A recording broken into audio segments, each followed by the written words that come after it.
And pro-Palestinian encampments spreading at Australian universities as well, adding to global protests over the war in Gaza. Tensions running high as the movement there enters its second week. Some campuses have seen standoffs between protesters from both sides, and there are growing worries that this could escalate. Roger Maynard tells us more. Today's protests in Melbourne reflect similar pro-Palestinian sentiment at universities in the United States. But unlike America, there's so far been no police intervention on Australian campuses, even though tensions have been running high as pro-Israel students express their own strongly held feelings. At the University of Melbourne, there was an uneasy standoff between the two groups today after pro-Palestinian students set up a camp on university grounds. At one stage, a group of Jewish students approached and there were a few ugly exchanges, but no violence. Police stood by to intervene if necessary, but the protesters broke up without incident. Earlier, pro-Israel supporters were reported to have harassed another student encampment at Monash University's Clayton campus in Victoria, where Palestinian supporters had demonstrated against university ties to weapons companies. Similar protests are taking place at other universities around Australia. It's more than a week now since Australian students first began to protest at Sydney University, and that was followed by similar demonstrations in Adelaide and Canberra. So far, authorities have insisted that students have the right to protest peacefully on campus, so long as university policies aren't breached. A spokesman at Monash University said it was proud of the university's long history of diverse views, but would not tolerate unacceptable conduct. Well, here in Sydney, the university's Vice-Chancellor adopted a slightly more serious tone, criticising students for harassing staff, blocking road access and painting graffiti. So far, there have been no arrests, but there's clearly the potential for more serious clashes between the two sides. The Australian government has endeavoured to walk a middle line on the Gaza crisis, aware of this country's large Muslim population and the sizable Jewish community, especially here in Sydney.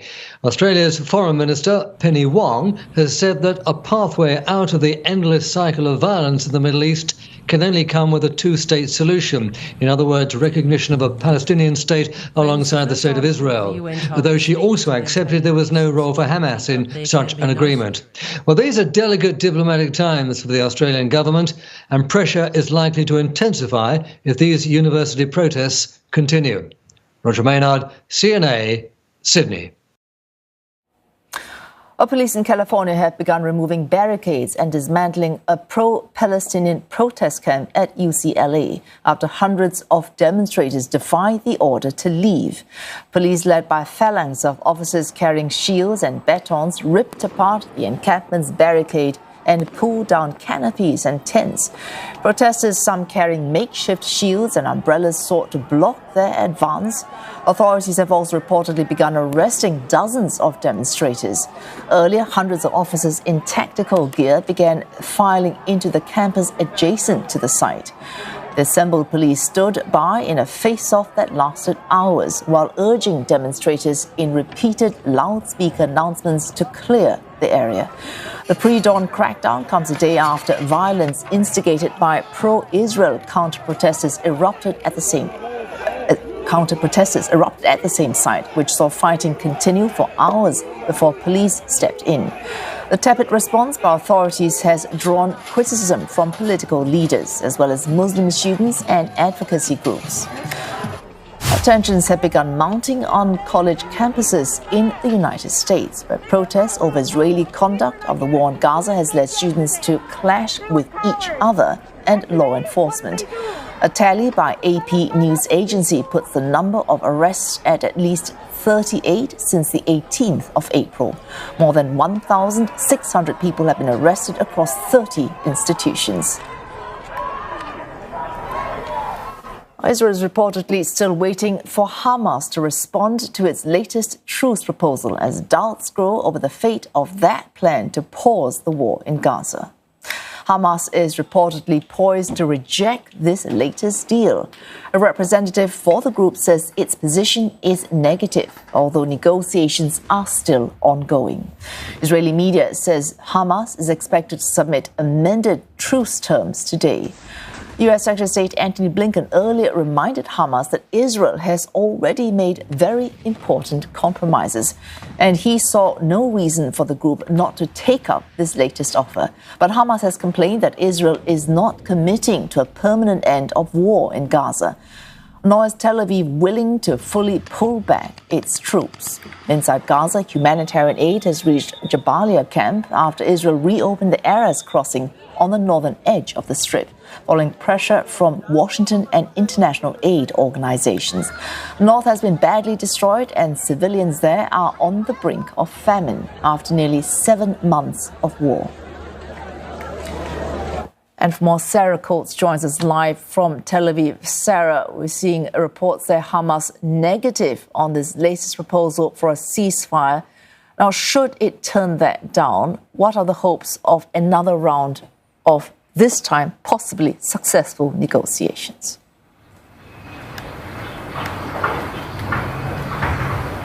Hello there, Wei Su. Well, of course, the international community would be pushing for another round of negotiations, but Israel has previously said that this is the last chance for a deal before it sends the IDF down into Rafah. So really the bottom line here is no deal. Rafah happens. Now, you did mention Hamas's position right now being negative, but the group says that this doesn't mean that negotiations are stopping. Now, the group is set to submit an amended proposal to mediators in the coming hours. But really, the bottom line from Hamas here is if a Rafah operation happens, then it will not agree to a deal. So a very, very difficult position here. Netanyahu is in a very difficult position as well, the Israeli Prime Minister.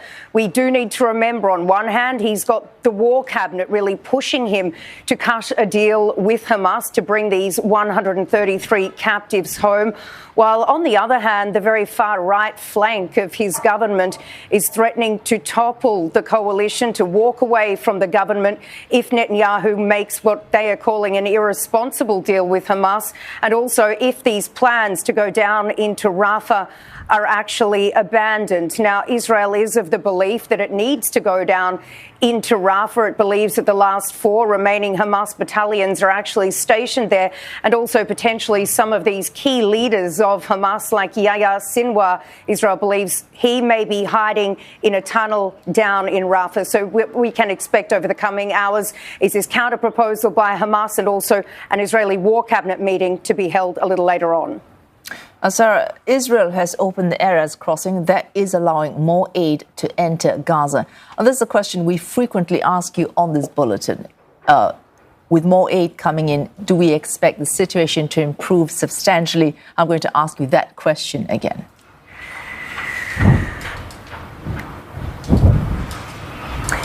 Certainly, we can expect it to improve somewhat in the northern part of the Gaza Strip, Wei Su, given that the Erez crossing is the largest crossing in the north. It can facilitate really many, many trucks into this northern part of the Gaza Strip. And of course, this is what we've been hearing from these aid groups time and time again, that this is a heavily affected area and an area really where not much aid has been getting in. And this, of course, was one of the key promises of Secretary of State Antony Blinken during his 7th trip to the Middle East since October 7. He really pushed Israel to open this crossing to get more aid in amid famine warnings from the United Nations. So certainly the northern part of the Gaza Strip, once these trucks really start coming in and increasing the volume of aid there, we can expect some relief in the northern part, and also really right around the Strip when this US maritime floating pier is actually finished construction. We did hear actually from the Pentagon this morning saying that it's 50% completed and it will only take now a matter of days before it's done. Thanks for that. Sarah Coates there in Tel Aviv.